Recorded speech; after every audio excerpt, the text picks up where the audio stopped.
최순실의 국정농단을 묵인 방조한 혐의를 받고 있는 우병우 전 청와대 민정수석 구속영장이 발부됐습니다만 오늘 새벽 기각이 됐습니다. 결국 검찰은 불구속 상태로 수사를 마무리한다, 기소한다 이런 방침을 세우고 있죠. 이렇게 해서 국정농단 수사는 사실상 마무리 수순으로 가고 있는 겁니다. 참 온 나라를, 온 국민을 경악해 했던 국정농단 사건. 그런데 이 사건을 무려 2년 전에 경고했던 사람이 있습니다. 바로 박관천 전 청와대 행정관. 청와대 민정수석실에 근무하면서 정윤회 비선 활동을 그 실상을 담은 보고서를 작성했던 당사자입니다. 하지만 이게 누군가의 눈엣 가시가 되면서 결국은 옷을 벗어야 했죠. 당시에 박관천 경정이 검찰 조사를 받으면서 했던 말이 있습니다. 우리나라 권력 서열 1위는 최순실이다. 근데 왜 그때 아무도 이 말에 주목하지 않았을까요? 라디오 첫 인터뷰입니다. 박관천 전 청와대 행정관, 박관천 전 경정 만나보죠. 박관천 행정관님 안녕하세요. 예, 안녕하세요. 한참 동안 침묵의 시간을 가지셨어요. 네, 예. 참 하고 싶은 얘기가 많으셨을 텐데 지난 가을부터 특히 어떻게 꼭 참으셨어요? 지금도 우리 앵커님께서 과거에 제가 한 이야기를 말씀을 하시니까 좀 이렇게 감정 통제가 잘 안 돼요. 왜냐하면은 그때 겪었던 여러 가지 일 때문에 아직도 많은 제가 제 혼자 트라우마를 갖고 있다고 생각하면 좀 이기적인 표현일까요? 가족들도 많이 아픔을 느끼고 있죠. 트라우마. 그냥 그 당시 2년 전에 일을 읽기만 해도 듣기만 해도 트라우마가 생길 정도로 감정 통제가 어려운 상황. 그래서 그동안은 좀 참고 계시다가 이제 언론에 좀 나서서 이야기를 해야겠다 결심을 하신 건요? 어떤 계기로?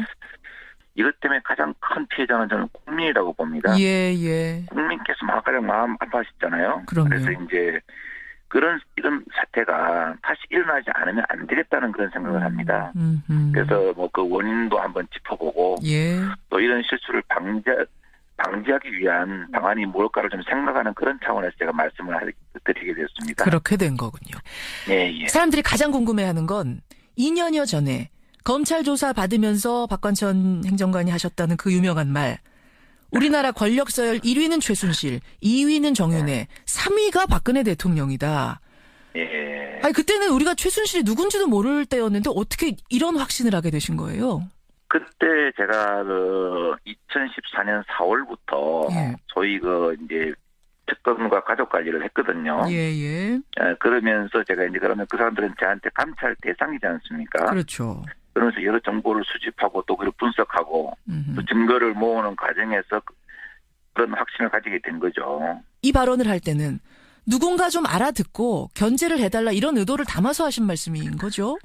그렇죠. 왜냐하면 제가 이제 민정의 근무했기 때문에 민정의 커리큘럼을 당연히 알지 않습니까? 그렇죠. 예. 그리고 그 당시에 제가 수사받던 그 문제는 상당히 대통령께서도 직접 담화를 하실 만큼 민감한 문제였고요. 예.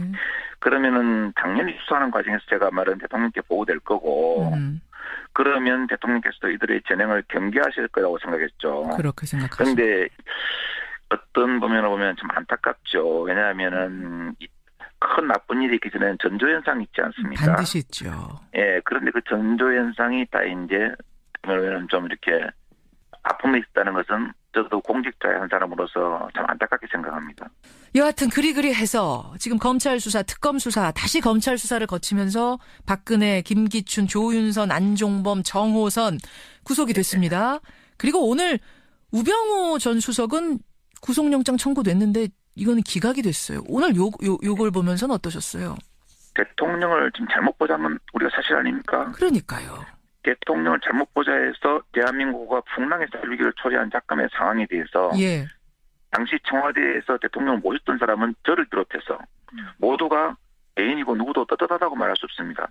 그런 사태 막으라고 국민들께서 저희에게 월급을 주셨는데 참 소위 밥값을 못한 건 사실 아닙니까? 밥값을 못한 건 사실 아니야? 오늘 구속이 되느냐 마느냐 이 문제가 아니라 우병우 전 수석 당시 그 높은 자리에 있으면서 중요한 위치에 있으면서 밥값 못한 건 사실 아니냐 이 말씀이세요? 그렇죠. 왜냐하면 사법부의 판단을 자체하더라도 대통령께서 잘못된 방향으로 국정 운영을 하면 이를 바로잡을 수 있도록 해야 하는 것이 민정의 고유 업무입니다. 당연합니다.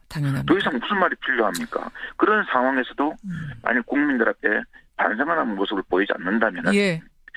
국민들이 가슴에 상처를 낸 사람이 그 상처에 소금 뿌리는 행동이죠. 그래 해서는 안 됩니다. 그러네요. 적어도 공직자라면은. 예. 그리고 지금에 와서 전부 다 사람들이 최순실 씨를 몰랐다고 다들 강하게 부인하지 않습니까? 지금 우병우 전 수석도 몰랐다는 거거든요. 끝까지 몰랐다는 거거든요. 2014년 1월에 작성된 문건에도 최순실의 형태가 일부 언급되어 있었고 예. 2015년에 제가 구속 중에 한 말도 언론에 보도가 됐습니다. 국민들께서 상식적으로 판단하는 문제지만 예. 가사 몰랐다고 한다면 그것도 문제죠. 예. 정말 이 사건 조사 과정 보면서 미끌미끌 너무 잘 빠져나간다고 해서 법꾸라지라고 불렸던 사람이 이제 우병우 전 수석인데 예. 그보다도 더한 미꾸라지 끝까지 빠져나간 사람도 있습니까? 얼마 전에 어떤 보도에 보면은 최순실 씨로부터 예. 매년 수천만 원씩 받았다. 이런 보도도 나왔더라고요. 안봉근, 이재만 두 비서관 말씀하시는 겁니까? 예, 정호성 비서관도 있고 예. 있더라고요. 대련에 있는데 최순실 씨는 민간인입니다. 예.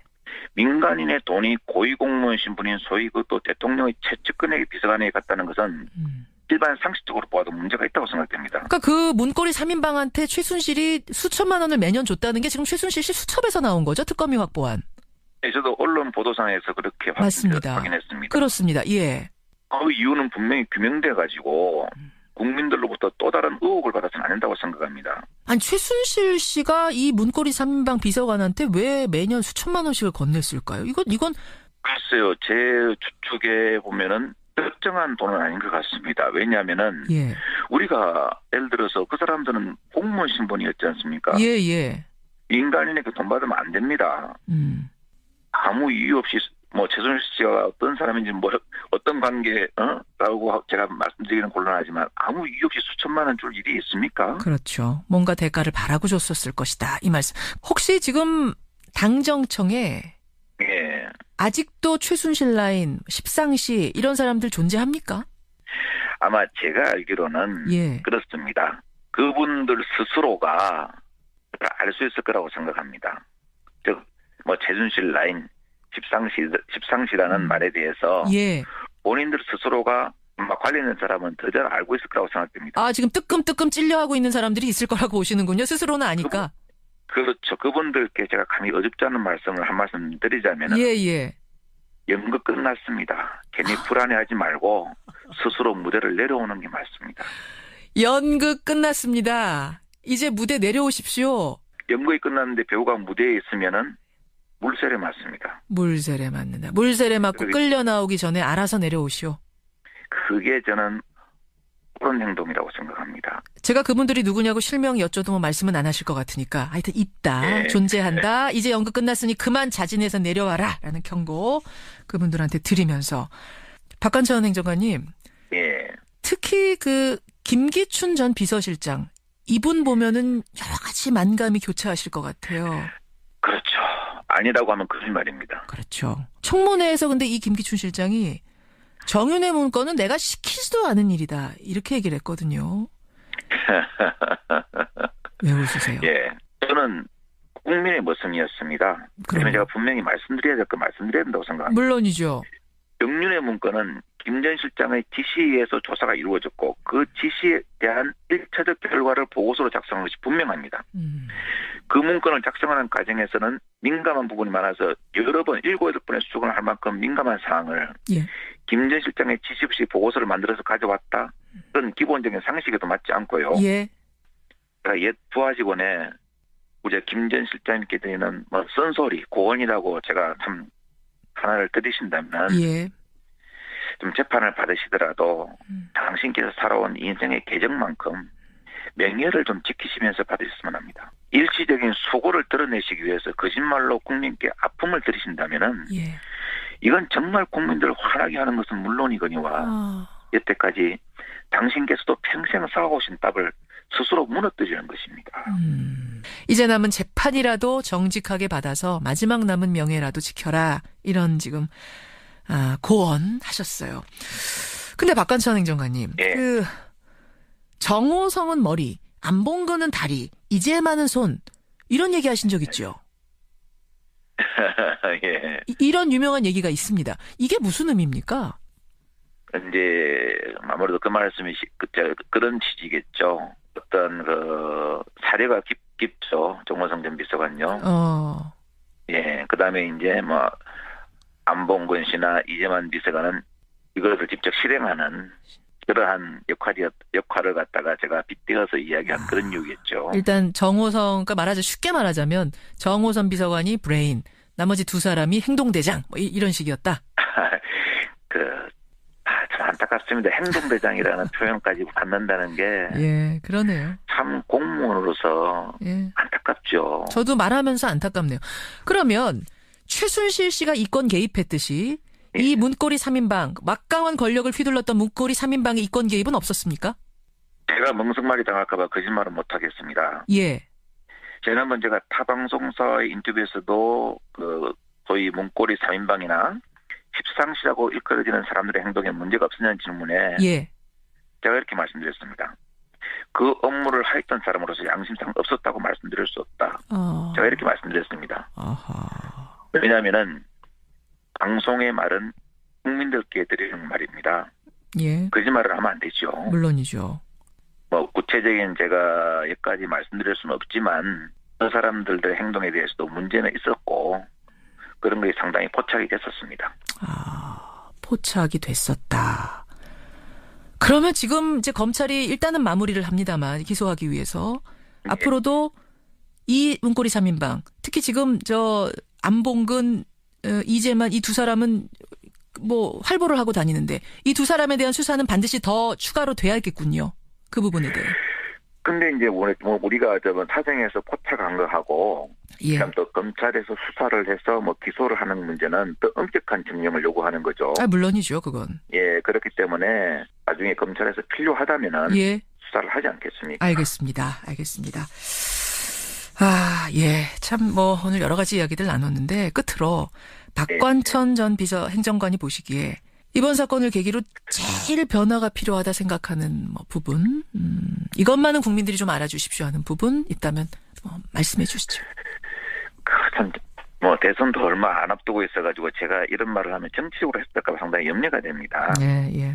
근데 저는 어떤 분이 되시더라도 대통령이 되시면 공식적인 조직과 원활한 소통으로 쓴소리도 들으셔야 소위 비선에 의지하는 그런 사태가 안 일어난다고 생각합니다. 쓴소리도 좀 들을 줄 아는 대통령이 됐으면 좋겠다. 예. 새로 되시는 분. 왜냐하면은 이 대통령께서 쓴소리를 듣는다는 것은 물리적인 어떤 사무실 배치라든가 이런 거리가 중요한 것이 아니고 예. 내가 쓴소리를 들어야 했다는 마음의 문을 여는 국정 운영의 마인드가 중요하다고 생각됩니다. 예.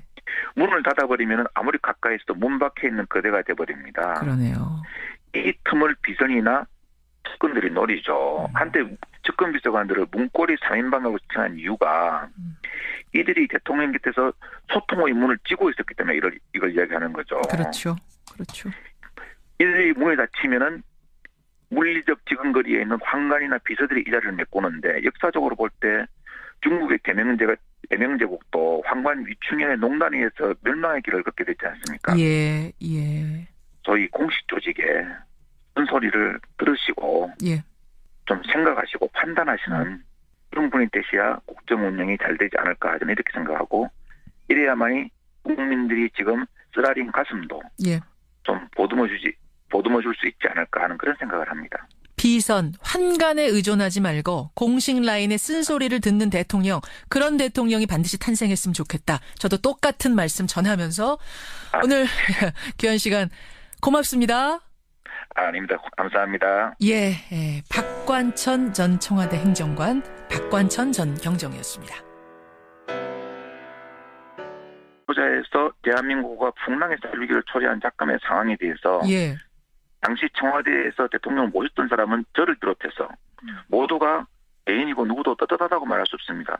그런 사태 막으라고 국민들께서 저희에게 월급을 주셨는데 참 소위 밥값을 못한 건 사실 아닙니까? 밥값을 못한 건 사실 아니야. 오늘 구속이 되느냐 마느냐 이 문제가 아니라 우병우 전 수석 당시 그 높은 자리에 있으면서 중요한 위치에 있으면서 밥값 못한 건 사실 아니냐 이 말씀이세요. 그렇죠. 왜냐하면 사법부의 판단을 자체하더라도 대통령께서 잘못된 방향으로 국정 운영을 하면 이를 바로잡을 수 있도록 해야 하는 것이 민정의 고유 업무입니다. 당연합니다. 더 이상 무슨 말이 필요합니까? 그런 상황에서도 만약 국민들 앞에 반성하는 모습을 보이지 않는다면 예. 국민들이 가슴에 상처를 낸 사람이 그 상처에 소금 뿌리는 행동이죠. 그래 해서는 안 됩니다. 그러네요. 적어도 공직자라면은. 예. 그리고 지금에 와서 전부 다 사람들이 최순실 씨를 몰랐다고 다들 강하게 부인하지 않습니까? 지금 우병우 전 수석도 몰랐다는 거거든요. 끝까지 몰랐다는 거거든요. 2014년 1월에 작성된 이런 사태가 다시 일어나지 않으면 안 되겠다는 그런 생각을 합니다. 그래서 뭐 그 원인도 한번 짚어보고 예. 또 이런 실수를 방지하기 위한 방안이 뭘까를 좀 생각하는 그런 차원에서 제가 말씀을 드리게 됐습니다. 그렇게 된 거군요. 예. 사람들이 가장 궁금해하는 건 2년여 전에 검찰 조사 받으면서 박관천 행정관이 하셨다는 그 유명한 말. 우리나라 권력 서열 1위는 최순실, 2위는 정윤회, 3위가 박근혜 대통령이다. 예. 아니 그때는 우리가 최순실이 누군지도 모를 때였는데 어떻게 이런 확신을 하게 되신 거예요? 그때 제가 2014년 4월부터 예. 소위 이제 특검과 가족 관리를 했거든요. 예. 그러면서 제가 이제 그러면 그 사람들은 저한테 감찰 대상이지 않습니까? 그렇죠. 그러면서 여러 정보를 수집하고 또 그걸 분석하고 또 증거를 모으는 과정에서 그런 확신을 가지게 된 거죠. 이 발언을 할 때는 누군가 좀 알아듣고 견제를 해달라 이런 의도를 담아서 하신 말씀인 거죠? 그렇죠. 장관 박관천 전 경정 만나보죠. 박관천 행정관님 안녕하세요. 예, 안녕하세요. 한참 동안 침묵의 시간을 가지셨어요. 예. 참 하고 싶은 얘기가 많으셨을 텐데 지난 가을부터 특히 어떻게 꼭 참으셨어요? 지금도 우리 앵커님께서 과거에 제가 한 이야기를 말씀을 하시니까 예. 좀 이렇게 감정 통제가 잘 안 돼요. 왜냐하면은 그때 겪었던 여러 가지 일 때문에 예. 아직도 많은 제가 제 혼자 트라우마를 갖고 있다고 생각하면 좀 이기적인 표현일까요? 가족들도 많이 아픔을 느끼고 있죠. 트라우마. 예. 그냥 그 당시 2년 전에 일을 읽기만 해도 듣기만 해도 트라우마가 생길 정도로 감정 통제가 어려운 상황. 그래서 그동안은 좀 참고 계시다가 이제 언론에 좀 나서서 이야기를 해야겠다 결심을 하신 건요? 어떤 계기로? 이것 때문에 가장 큰 피해자는 저는 국민이라고 봅니다. 예. 국민께서 가장 마음 아파하셨잖아요. 그럼요. 그래서 이제 왜냐하면 제가 이제 민정의 근무했기 때문에 민정의 커리큘럼을 당연히 알지 않습니까? 그렇죠. 예. 그리고 그 당시에 제가 수사받았던 그 문제는 상당히 대통령께서도 직접 담화를 하실 만큼 민감한 문제였고요. 예. 그러면은 당연히 수사하는 과정에서 제가 말은 대통령께 보고될 거고. 그러면 대통령께서도 이들의 진행을 경계하실 거라고 생각했죠. 그렇게 생각하시죠. 그런데 어떤 부면을 보면 좀 안타깝죠. 왜냐하면은 큰 나쁜 일이 있기 전에는 전조현상이 있지 않습니까? 반드시 있죠. 예, 그런데 그 전조현상이 다 이제 좀 이렇게 아픔이 있다는 것은 저도 공직자의 한 사람으로서 참 안타깝게 생각합니다. 여하튼 그리 해서 지금 검찰 수사, 특검 수사, 다시 검찰 수사를 거치면서 박근혜, 김기춘, 조윤선, 안종범, 정호선 구속이 됐습니다. 그리고 오늘 우병우 전 수석은 구속영장 청구됐는데 이거는 기각이 됐어요. 오늘 요걸 보면서는 어떠셨어요? 대통령을 좀 잘못 보자는 건 우리가 사실 아닙니까? 그러니까요.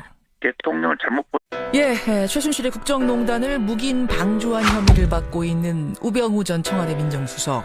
구속영장이 발부됐습니다만 오늘 새벽 기각이 됐습니다. 결국 검찰은 불구속 상태로 수사를 마무리한다, 기소한다 이런 방침을 세우고 있죠.